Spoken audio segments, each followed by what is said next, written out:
வாணியம்பாடி சட்டமன்ற தொகுதிக்குட்பட்ட வாணியம்பாடி நகர பகுதியில் நகர திமுக சார்பில் திராவிட பொங்கல் பண்டிகையை முன்னிட்டு பல்வேறு விளையாட்டுப் போட்டிகள் நடத்தப்பட்டு 2,50,000 ரூபாய் ரொக்கப்பணம் மற்றும் கோப்பைகள் வழங்கப்பட்டது.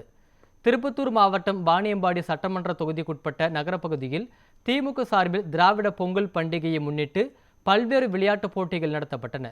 நகர திமுக செயலாளர் மற்றும் நகரமன்ற உறுப்பினரான VS சாரதிகுமார் தலைமையில் 2 நாட்களாக கபடி, கிரிக்கெட், கைப்பந்து, இறகுப்பந்து போட்டிகள் நடைபெற்றன.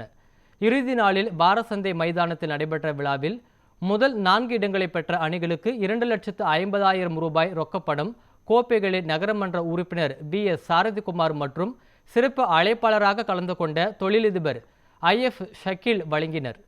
இந்நிகழ்வில் திமுக நகர பொறுப்பாளர் கயாஸ் அகமது, நகர துணை செயலாளர்கள் தென்னரசு, குபேந்திரன், மாவட்ட பிரதிநிதி ரவி, நகர அவைத்தலைவர் முகமது ஜான் மற்றும் நகரமன்ற உறுப்பினர்கள், திமுக நகர நிர்வாகிகள், பொறுப்பாளர்கள் என ஏராளமானோர் கலந்து கொண்டனர்.